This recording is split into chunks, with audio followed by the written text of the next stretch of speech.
우리 주님께서 하늘 보좌를 버리시고 이 땅에 사람의 모습으로 오셨습니다.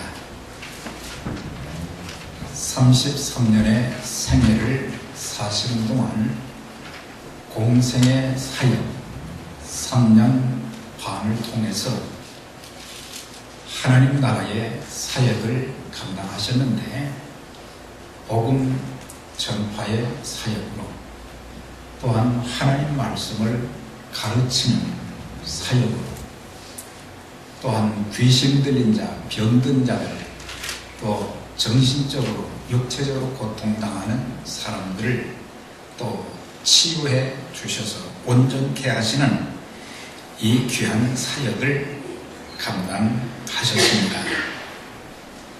그리고는 주님께서 십자가에 못 박혀 죽으셨고, 그렇지만 하나님께서 또한 죽은 자 가운데서 주님을 살리시고, 그런 다음에 주님은 부활 승천하셨습니다.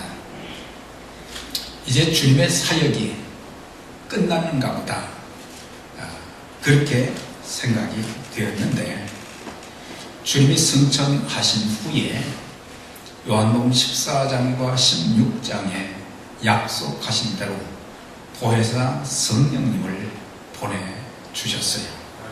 그래서 성령님을 통해서 하신 사역 중에 교회를 세워주셨고, 또 교회를 통해서 주님께서 이 땅에 살아계실 때 하셨던 복음 전파, 말씀의 가르침과 또한 치유의 사역을 계속하고 계신다고 하는 것은 바로 교회가 주님의 살아있는 몸이라고 하는 것을 우리에게 가르쳐 주고 있는 것입니다. 그래서 몸은 생명체인 것입니다. 교회는 생명체로 살아 있어야 하고, 또한 교회는 성장해야 하고, 또한 교회는 열매가 맺혀져야 되는 것입니다. 왜 열매를 맺어야 됩니까? 나만 기쁨을 누리기 위한 것이 아니고 그 열매를 다른 사람들이 먹을 수 있도록, 그래서 같이 기쁨을 참 누리게 하는 그런 역할. 그래서 교회라고 하면 나하고는 상관이 없다, 그렇게 생각이 될지 모르지만, 바로 성도 한 사람 한 사람의 신앙이 참 살아있어야 하고, 성장해야 되고, 신앙은 또한 성령의 열매가 맺혀져서 우리를 통해서 참 세상을 변화시키는 일, 나만 변화되는 것이 아니라 내 가족들을 변화시키는 매개체로, 또한 우리의 이웃들의 영혼을 살리는 일로 세상의 빛과 소금의 역할을 제대로 감당하는 그 일을 위해서 주님께서 교회를 세워주신 것입니다. 그래서 우리 주님은 지상에서 유일한 기대를 교회에 걸고 계시며, 교회를 통해서 계속해서 주님이 하셨던 그 사역을 이어가도록 역사하고 계신 것을 볼 수가 있어요. 그런데 때로 보면 교회가 주님의 의도처럼, 주님이 기대하시는 것처럼 교회의 본질에 충실하고, 또 하나님 주신 교회의 권위를 가지고 사역을 감당해야 되겠지만, 많은 교회들이 본질을 놓치고 본질을 상실하고, 또 하나님 주신 권위, 권세가 무너져 가버리고, 그래서 예수 믿는 사람들에게 하나님의 자녀가 되는 권세, 하나님의 참 이제 왕같은 제사장수의 권위를 가지고 사역을 감당해야 되는데 권위가 없어져 버렸어요. 그래서 복음을 전하는 장애물이 우리 자신이 될 때도 많고, 또 더 귀한 사역을 감당하지 못할 때가 많이 있는 것입니다. 자, 이렇게 교회가 본질과 권위를 상실해 감에도 불구하고 교회는 여전히 이 땅에서 주님의 사역을 감당하는 유일한 기관이요, 유일하게 기대하시는 기대치가 교회라는 것을 알 수가 있습니다. 그래서 교회가 부패하고 타락하면 하나님께서는 성령님을 통해서 끊임없이 교회를 개혁시켜 나가는 것입니다. 하나님은 한때 거의 1000년 이상을요, 유럽의 교회에 기대를 걸고 계셨어요. 그런데 유럽의 교회들은 하나님의 기대, 주님의 기대를 저버리고, 그래서 결국에 주님께서는 촛대를 북미 대륙으로 옮기셨어요. 그래서 한동안 참 북미 대륙, 미국이나 카나다나 참 복음 사역을 위해서 엄청나게 참 그리스도의 복음의 도구로 귀하게 사용을 하셨습니다. 지금도 사용을 하고 계시지만 지금 미국의 교회는 점점 파손되어서, 배가 파손되어서 뒤집어질, 배가 지금 기울어 가고 있는 그런 상태까지 이르게 된 것입니다. 그래서 아마 얼마 지나지 않아서 이 북미에 기대하셨던 그 기대치, 그 사명을 감당하지 못하기 때문에 이제는 촛대를 아시아로 계속해서 지금 조금씩 옮기고 있는 것을 볼 수가 있어요. 그래서 끊임없이 교회가 새로워지게 만드시고, 또 그 교회에 귀한 사명을 맡겨주셨지만 그걸 감당하지 못하면 다른 지역으로, 다른 교회로 그 귀한 사역을 맡기시는, 옮기시는 것을 볼 수가 있어요. 만약에 우리 교회가 교회의 본질과 권위를 상실하고 하나님 주신 교회적인 사명을 감당하지 못한다고 하면은 하나님 또 다른 교회를 통해서 촛대를 옮기셔서 그 교회에 맡겨주시는 거예요. 이런 축복을 우리 교회가 빼앗기지 않기를 주의 이름으로 축원합니다. 이 촛대를 옮기시면은 그 다음은 희망이 없는 거예요.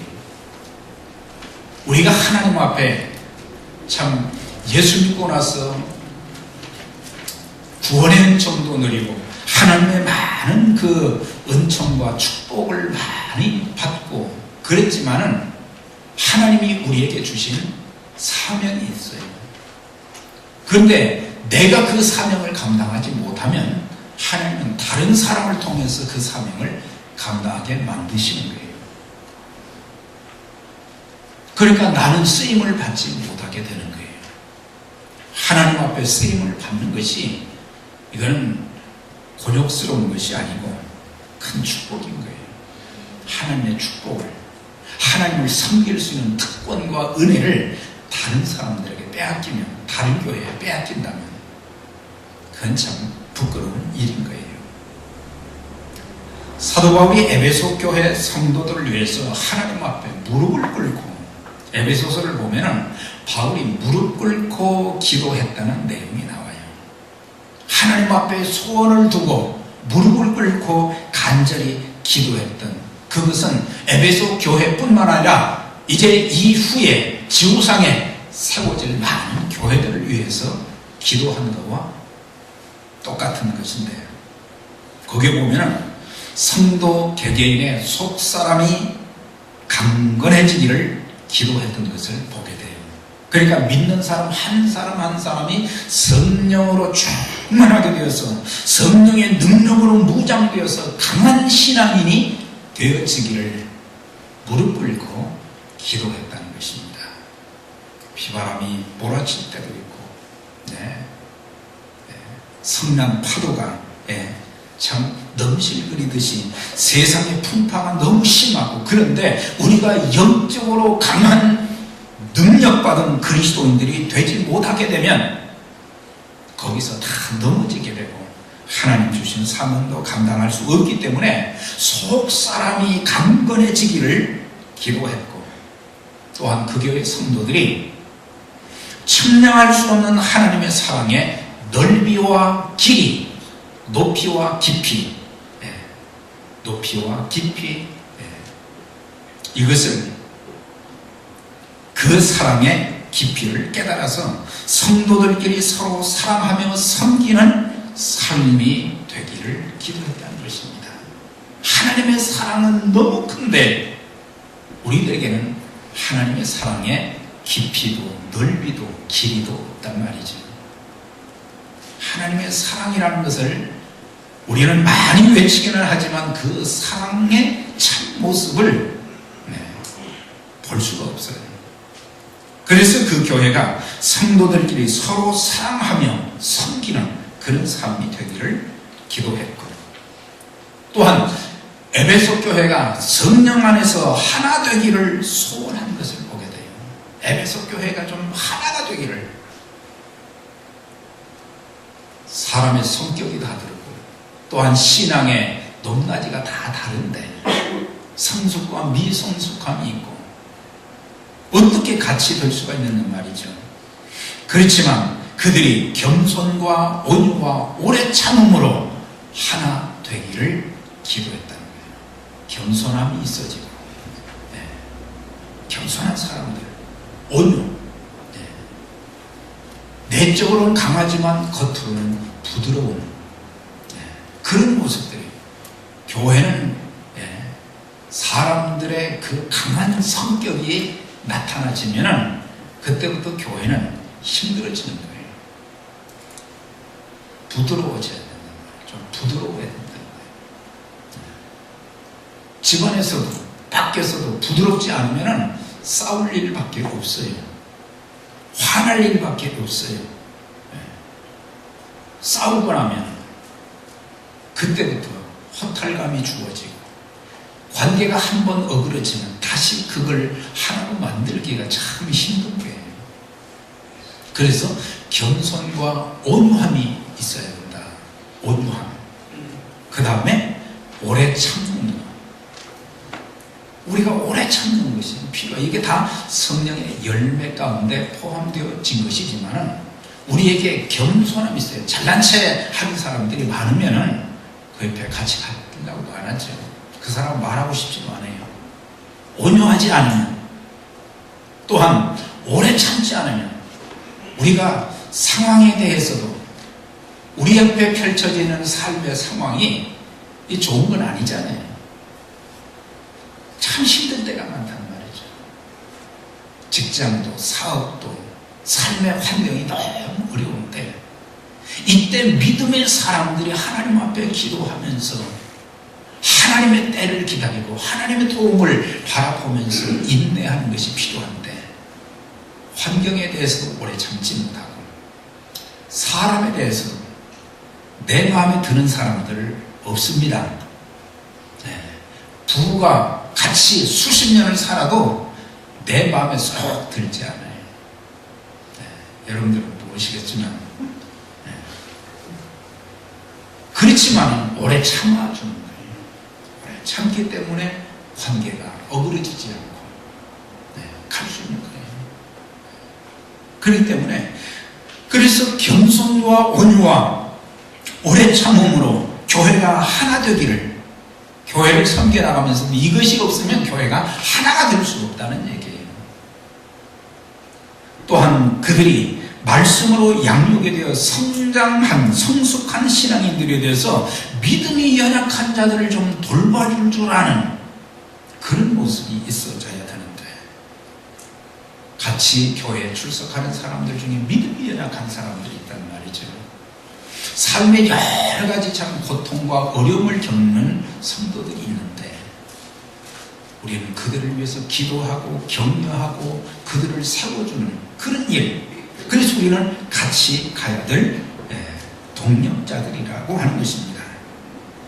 그리고 소수의 무리들만 저 사람이 나를 돌봐주기를 바라고 나한테 뭘 격려를 안 해주는가, 그게 아니라 우리 모두가 성숙한 성도들이 되어져서 교회를 섬길 때도 같이 좀 섬겨주고, 이렇게 보면서 누가 지금 짐이 너무 무거운가요? 우리가 교회 섬기다가요 지치는 일들이 많거든요. 번아웃이 된다고 그러잖아요. 네. 그렇게 열심히 신앙생활하고 열심히 교회를 섬겼던 사람들이 너무 짐을 많이 져가지고 나중에 번아웃이 돼서 교회 생활을 안 하는 분들이 많아요. 교회 하면 진절머리를 치는 사람들이 있어요. 왜 그래요?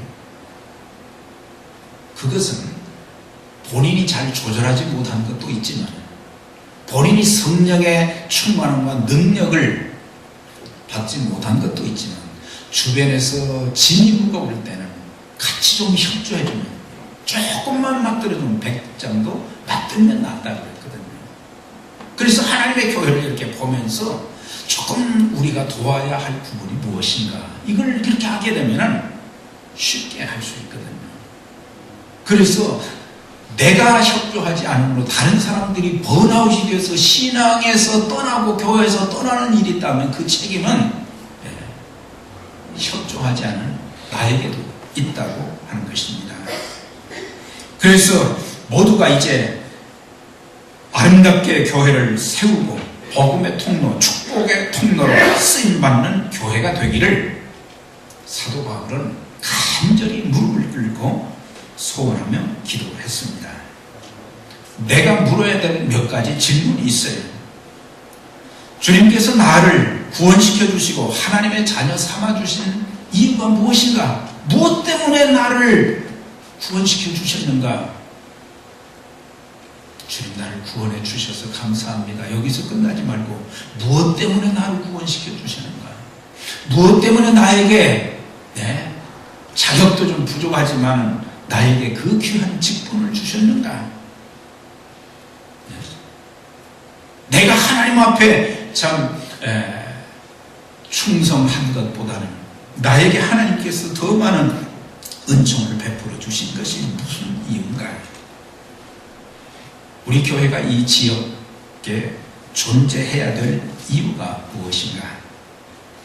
내 신앙은 어떤 상황 가운데서도 흔들리지 않는 신앙으로 다른 사람들 의존적인 신앙이 아닌 자립형 신앙인이 되어가고 있는가? 자립 좀 해야 된다는 것이에요.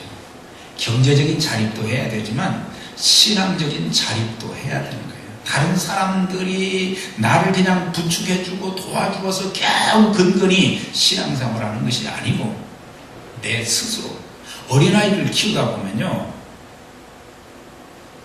아니 갓난아이였었는데 1년도 안 돼서 일어나서 말이죠, 이 걷는 걸 보면 참 신기하잖아요. 우리 교회 아이들 보면은 곧 걷어요. 그러다가 조금 있으면 막 뛰어다니는 거예요. 뛰어다녀. 나중에는 말이죠, 키가 막 이렇게 커지고 목소리도 굵어지고, 그리고 자기가 하는 일을 잘하고 말이죠. 그런 걸 보면서 부모는 참 감격스럽고 자랑스러운 거예요. 마찬가지로 우리가 예수 믿었을 때는 베이비 크리스찬이지만 이제는 좀 세월이 지나면서 우리가 말이죠, 말씀과 기도로 우리의 신앙이 좀 성장하고 성숙해서 좀 혼자 걸을 수 있기도 하고 또 넘어질 때도 있지만 다시 일어나고 그 다음에 좀 뛰어가기도 하고 그러면서 이제 정신적으로 육체적으로 장성하고 지혜가 있어지고 사람 구실을 제대로 하는 것처럼 자립형 신앙인이 되어가고 있는가? 다른 연약한 성도들의 신앙을 세워주며 그들에게 모범을 보이고 있는가? 중요한 것 중에 하나가 뭐예요? 다른 사람들의 신앙을 세워주면서 모범을 보이고 있는가?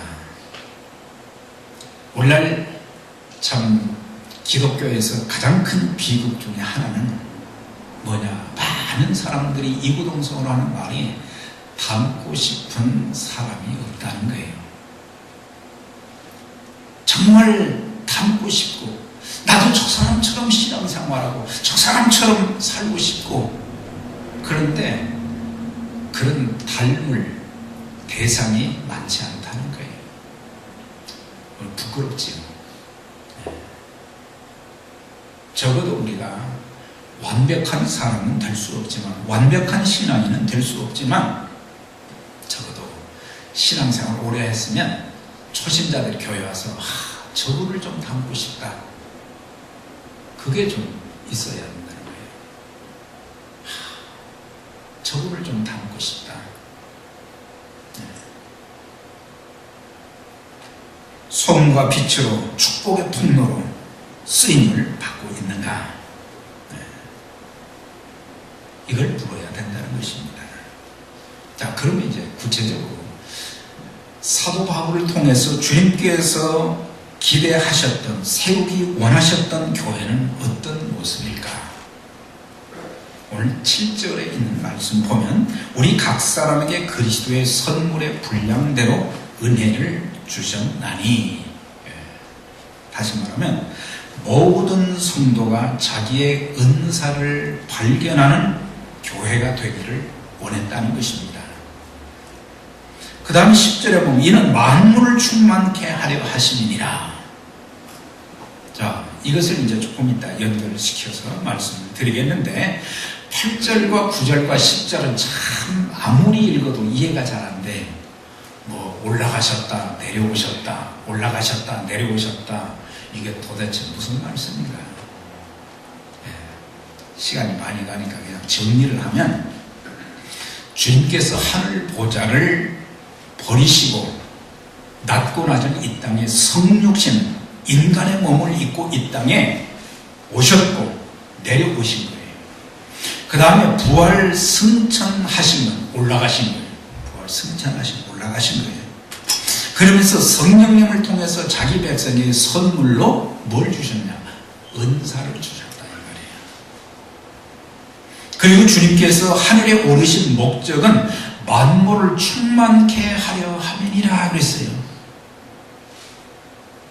자, 그와 비슷한 성경 구절이 에베소 1장 23절에 있어요.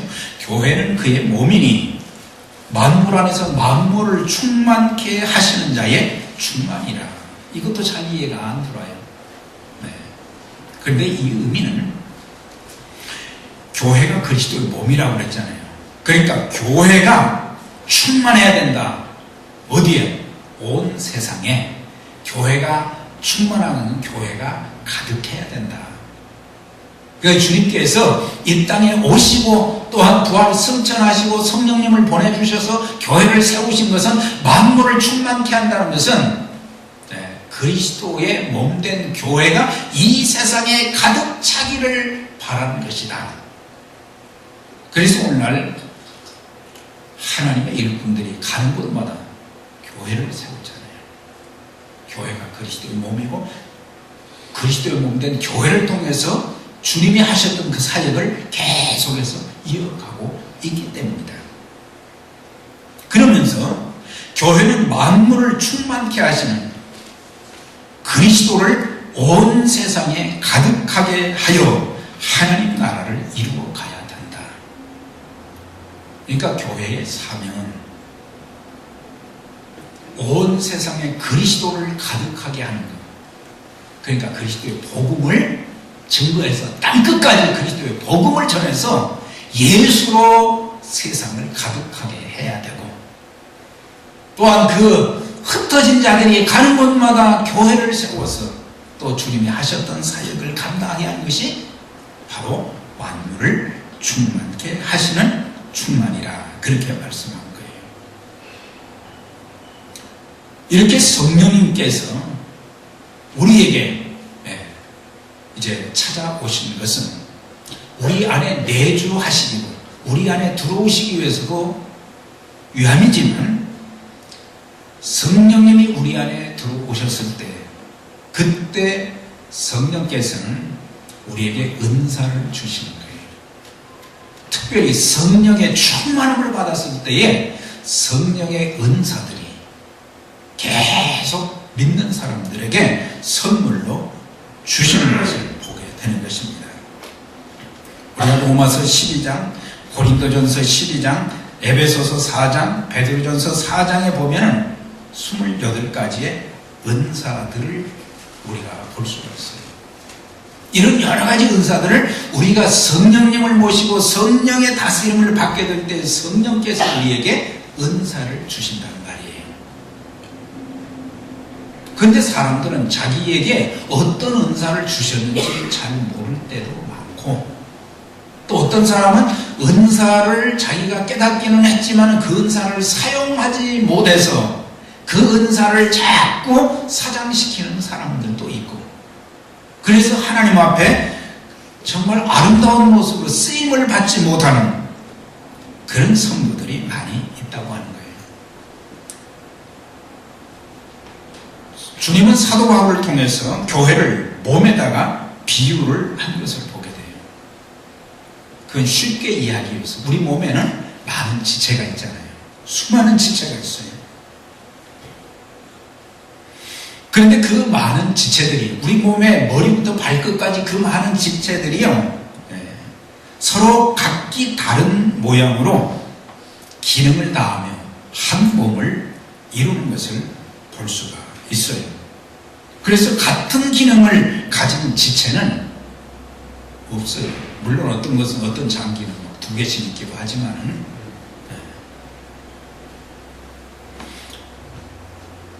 그래서 예수를 믿는 자에게는 누구든지 주의 몸된 교회를 섬기기 위한 각기 다른 은사들을 주셨다는 말이죠. 그래서 그 은사를, 자기가 받은 은사가 무엇인가를 발견하고, 또 은사의 기능을 바로 알고, 그 은사의 기능을 바로 아는 사람들은 자신이 어떤 자리에 서서 섬겨야 될지 그걸 알게 되고, 그러다 보면 건강한 교회가 될 수 있다는 거예요. 자기가 서야 될 위치에 있어야 되는데 그 위치에 안 있으면 그거는 아름답지 못하다. 강대상 여기 있어야 어울리지요. 피아노는 피아노대로, 피아노가 말이죠, 저 뒤에, 여기 저 루터란 교회 보니까 피아노가 저 2층 뒤에 있더라. 올간 있어야 될 자리에. 꽃도 그렇지. 이거 저 뒤에다 놓으면 뭐 하겠어요? 앞에다 놔야. 그런 것처럼 은사를 알고 은사를 받은 사람들은요, 은사를 받은 사람들은 자기가 서야 될 위치를 아는 사람들이에요. 오늘날 교회 안에 질서가 깨지는 것은 자기가 서야 될 자리에 서지 않기 때문에,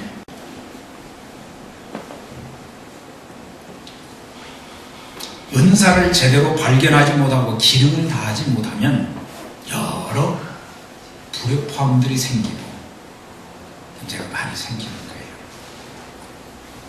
이 나이가 좀 드신 분들 중에 조심해야 될 게 뭐냐면 이 뇌출혈, 뇌경색, 그걸 조심해야 돼요. 겨울에 뇌출혈은 뇌혈관이 터져서 뇌에 피가 고이는 현상이고, 뇌경색은 혈전이 실핏줄을 막아서 피가 흐르지 못하는 것으로 인해서, 그래서 고혈압이나 또는 콜레스테롤, 이 지방이 많게 되는 실핏줄, 사람 이 머리에는 수백 개에서 수천 개의 실핏줄이 있답니다. 근데 그 수천 개의 실핏줄 중에 하나가 말이죠, 혈압이나 지방, 콜레스테롤로 인해서 이게 터져버리면, 막혀서 터져버리면, 기능을 다하지 못하면 이게 이제 부분마비가 되거나 전신마비가 되는 거예요. 저는 여러 해 전에, 여러 해도 아니지만은 병원에 가서 하도 머리가 그래서 이걸 좀 찍어봤더니 의사가 하는 말이, 당신 참 럭키합니다 그러더라고. 예수 믿는 사람들은 그게 하나님 은혜라고 표현을 하지만, 그래서 왜 그렇습니까? 그랬더니 여기에 풍이 지나갔대요.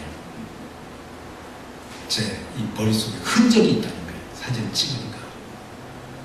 그러면 반신마비 아니면 전신마비 환자가 되어버렸어요, 벌써.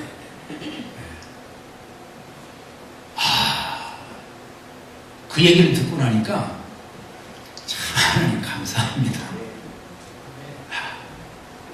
나는 그걸 몰랐어요. 전혀 몰랐는데 이게 조금만 더 이제 말이지 그랬으면 아마 여러분들 앞에 더 이상 서지도 못했을 거예요. 그래서 왼쪽 뇌의 손상이면 오른쪽이 마비가 되고, 왼쪽 뇌의 손상이면 오른쪽이 마비가 되고, 오른쪽 뇌의 마비면 손상이면 왼쪽이 마비가 된다는 거예요. 양쪽 뇌에 문제가 생기게 되면 손상이 오면 전신마비가 된다는 것입니다. 이런 증상의 원인이 무엇입니까? 실핏줄 하나가, 실핏줄 가느다란 거 하나가 자기 기능을 다하지 못하거나 핏줄 하나가 터질 때 우리 몸에 마비가 오게 된다는 것입니다.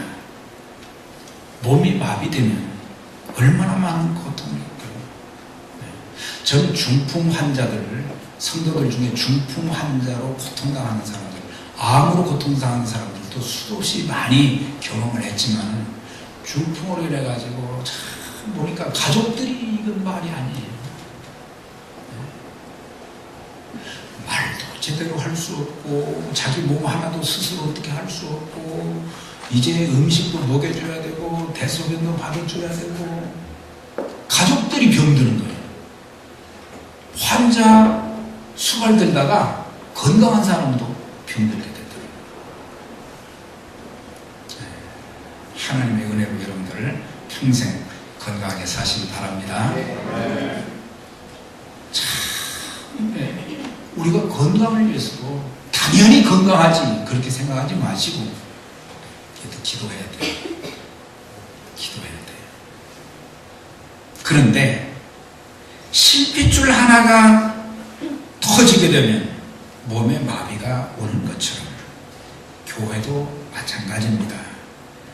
많은 교인들 가운데 나 하나 그냥 왔다 갔다 한다고 해서 별일이 있을까? 그런 생각을 가진 사람들이 많게 되면 교회가 교회의 기능을 제대로 감당할 수 없는 거예요.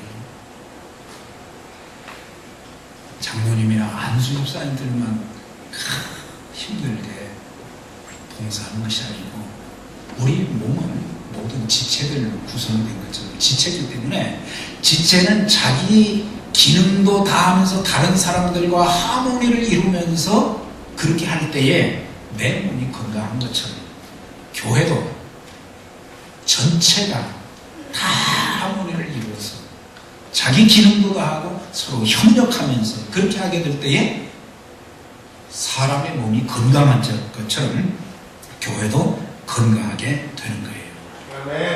그래서 오늘날은 교회 성장 쪽보다는 교회가 건강하냐 건강하지 않느냐, 앞으로 그런 부분을 이제 계속 우리가 좀 신경을 쓰려고 합니다. 그래서 여러분들이 은사를 발견하지 아니하고 지체됨을 거부하고 그 기능을 상실해 버릴 때 주님의 교회는 고통을 당하게 되고 교회의 기능을 상실하게 된다고 하는 것입니다. 자, 그러면서 은사를 발견해야 되고 은사에 따라서 사역하는 교회가 되어져야 된다. 오늘 그 11절 12절에 있는 말씀 보면 사도로 선지자로 혹은 목사와 교사를 주셨으니, 여기서 사도는 복음 전에서 교회를 세우고 또 다른 곳에 가서 복음 전하고 교회를 세우는 옛날 그 예수님의 제자들 사도로 불렀는데 오늘날 교회 안에는 사도의 직분이 없습니다. 선지자는 하나님께로부터 받은 말씀을 백성들에게 전달하는 자인데 오늘날에도 선지자 직은 더 이상 존재하지 않습니다. 또 복음 전하는 자가 있다 그랬어요. 개교회를 섬기지 않고 다니면서 복음만 전하며 다니는 사람을 복음 전하는 자다 그랬어요. 근데 여기서 중요한 건 목사와 교사를 주셨으니 이는 성도를 온전케 하며 봉사의 일을 하게 하며 그리스도의 몸을 세우게 하심이라, 여기에 포커스를 우리가 좀 들려고 하는데, 여기서 보면 목사와 교사는 다른 데 보면은 정관사가 다 앞에 하나씩 붙어 있는데 목사와 교사 여기는 정관사 하나밖에 없어요. 다시 말하면 한 직분을 가리키는 거예요. 그러니까 목사는 셰퍼드라고 했어요. 목자예요. 목자는 양들에게 말씀의 꼴을 꼴을 먹이기도 하지만 하나님의 말씀을 체계적으로 가르치는 교사의 사명까지도 감당해야 된다는 것입니다. 그래서 성도를 온전케 해야 된다 그랬어요. 온전케 한다는 말은 부러지거나 어긋난 뼈를 맞추거나 찢어진 그물을 수리할 때 쓰는 단어가 온전합니다. 그래서 영어 성경에 보면 to prepare God's people로 했어요. 하나님의 사람들을 준비시키는, 무장시키는 일을 하는 자가 누구냐? 목사다 이 말이에요. 성도들의 인격을, 성격을 파악해주고 개발시켜주고 받은 은사를 발견해주며 개발시켜주고 말씀과 사역에 훈련을 시켜 성도들이 사역하도록 기회를 적절히 부여하고 그 일을 잘할 수 있도록 도와주는 자가 누구냐? 목사다 말이에요. 그 다음에 성도의 할 일이 있어요. 목사의 할 일은 그거라고 그랬어요. 그러나 성도의 할 일은 봉사의 일을 하게 하며 그랬어요. 봉사의 일을 하게 하며. 여기서 봉사의 일이다. 그러면 우리가 참 우리 교회 참 성도님들 참 힘들게 교회를 섬기는 참 분들이 계세요. 식사 당번도 해야지요. 뭐 찬양대도 해야지요. 뭐 찬양팀도 해야 되지요. 또 뭐 목장, 또 기관, 교회 청소도 해야지요. 눈 오는 날 눈도 좀 치워야지요. 그런데 그 일을 하기 위한 것이 아니다 이 말이에요. 그 일은 기본적으로 해야 되지만 여기에서 말씀해 준 것은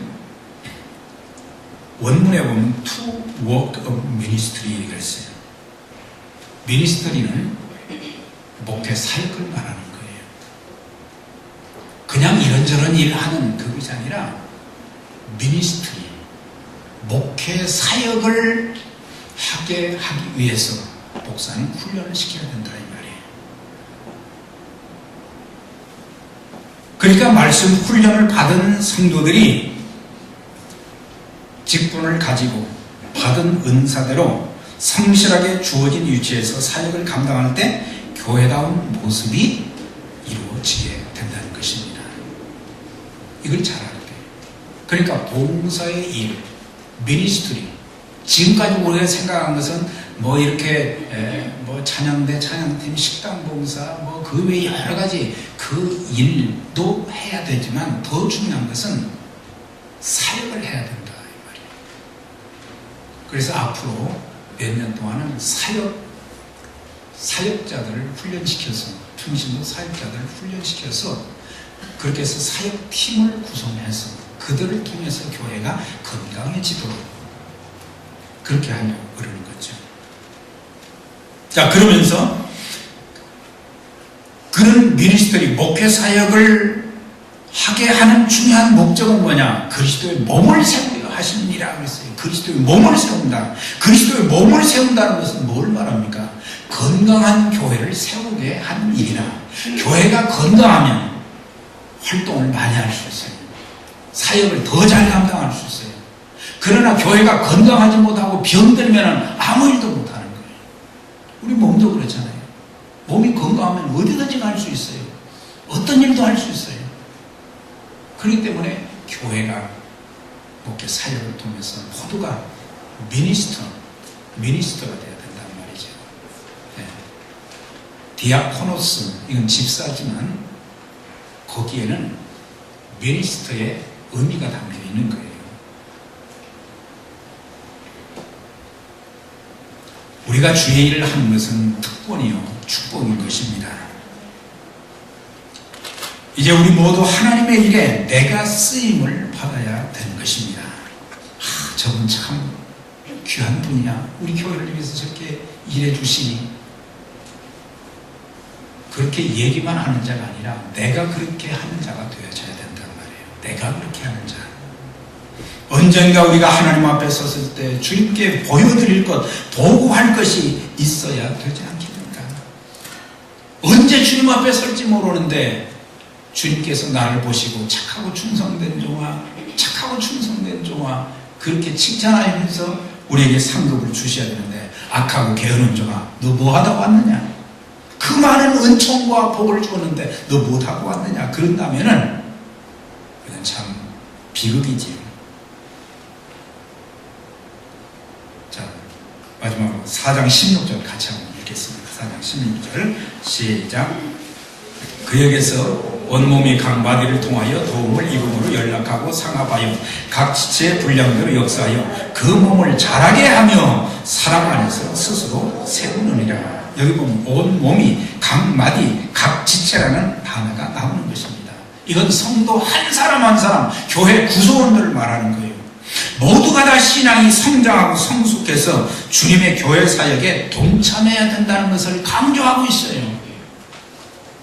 주님이 기대하시는 교회가 되기 위해서는 우리는 이 사역을 감당해야 된다는 것입니다. 우리는 더 이상 구경꾼이 돼서는 안 돼요. 경기장에 가면은 얼마나 많은 구경꾼들이 거기 있어요. 조금 잘하면 막 칭찬도 하다가 조금 못하면 막 야유를 보내기도 하고 말이죠. 한국 축구 선수들이 전에 말이죠, 16강에도 못 들고 말이죠, 인천공항으로 들어가니까 이 사람들이 말이죠, 엿을 갖다가 막 던진 거예요. 엿 먹으라 그러고. 이게 한국 사람들. 그 사람들은 나름대로는 열심히 했지만 실력이 모자라고, 그러니까 어쩔 수 없는 거잖아요. 그럼 그걸 받아들여야지. 가서 엿을 던지면서 욕을 하고 말이죠, 악플을 달고, 이거 되겠어요? 우리는 여기에서 12절 이 말씀의 뜻은요, 뭐냐, 우리 모두가 미니스터, 선수가 되어야 된다. 우리는 구경꾼이 아니라는 얘기예요. 자, 옆에 분들에게 나는 구경꾼이 아니라 선수입니다.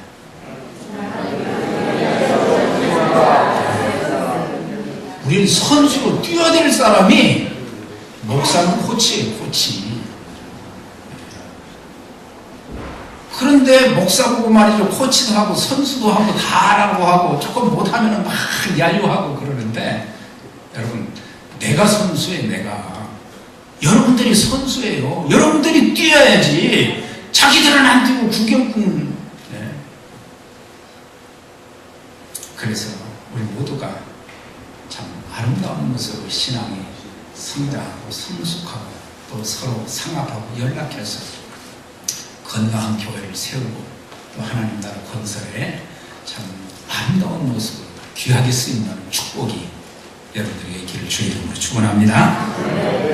자비 오신 하나님 감사합니다. 오늘도 저희들 이렇게 불러주시고 또 하나님 저희들의 찬송과 기도와 예물을 기쁘게 받으시는 주님, 우리에게 또 말씀을 주셨는데 하나님 성경적인 건강한 교회가, 건강한 성도가 되게 하시되, 하나님 우리 모두가 이제 참 성도를 온전케 하며 봉사일을 하게 하며 그리스도의 몸을 세우는 일에 충실하여 더 많은 영혼들을 구원하고 더 많은 교회를 세우고 하나님 나라로 이제 그리스도의 몸된 교회로 믿는 자들로, 그리스도를 믿는 자들로 세상에 가득하게 하는 그 귀한 사명을 잘 감당하되 하나님 영적으로 잘 무장해서 좋은 선수가 되어서 하나님이 기뻐하시는 일 마음껏 뛰면서 쓰임받는 하나님의 은총이 넘치는 귀한 믿음의 가족들, 우리 교회가 될 수 있도록 축복하여 주옵소서. 예수님 이름으로 기도드립니다. 아멘.